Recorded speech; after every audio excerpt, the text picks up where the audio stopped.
Hi friends, welcome to யாஷிகர். நம்மளோட Sun TV அப்புறம் ஜீ தமிழ் அப்படின்னு 2 புது சீரியல்ஸ் வந்து கமிட் ஆகி நடிச்சிட்ருக்காரு. உங்கள் எல்லாருக்குமே தெரியும்னு நினைக்கிறேன். ரஞ்சனி அப்படின்ற சீரியல் வந்து நடிச்சிட்ருக்காரு சுதர்சனம்.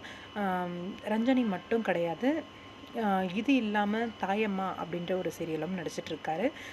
இப்போ வந்து ரீசெண்டாக கெட்டி மேளம் அப்படிங்கிற சீரியல்லையும் வந்து கமிட் ஆகி நடிச்சிட்ருக்காரு.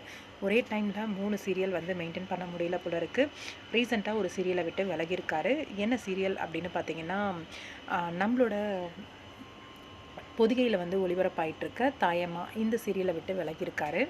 இந்த சீரியலில் சுதர்சனம் இவரோட ரீப்ளேஸ்மெண்ட்டாக யார் வந்திருக்காங்க அப்படின்னா, நம்மளோட Vani Rani serial famous actor Arjun இருக்கார் இல்லையா, அவர் தான் இந்த சீரியலில் வந்து சுதர்சனம் அவரை வந்து ரீப்ளேஸ்மெண்ட் பண்ணி வந்திருக்காரு. இது வரைக்கும் நந்தன் அப்படின்ற கேரக்டரில் சுதர்சனம் நடிச்சிட்டு இருந்தார் இல்லையா, அந்த கேரக்டரில் இதுக்கு மேலே வந்து அர்ஜுன் அவர் தான் வந்து நந்தனா வந்து ப்ளே பண்ண போகிறாரு. அப்கமிங் வந்து மேரேஜ் ட்ராக் வருது போல இருக்கு. மகாலட்சுமியோட சேர்ந்து ஒரு பிக் வந்து ரீசெண்டாக போஸ்ட் பண்ணியிருந்தாங்க ஷூட்டிங் லொக்கேஷன்லேருந்து. மகாலட்சுமியும் நம்மளோட அர்ஜுன் அவரும் வந்து சேர்ந்து உட்காந்துட்டு இருக்க மாதிரி பிக் வந்து ஷேர் பண்ணி தாயம்மா சீரியல் அப்படின்ற மாதிரி வந்து போஸ்ட் பண்ணியிருந்தார்.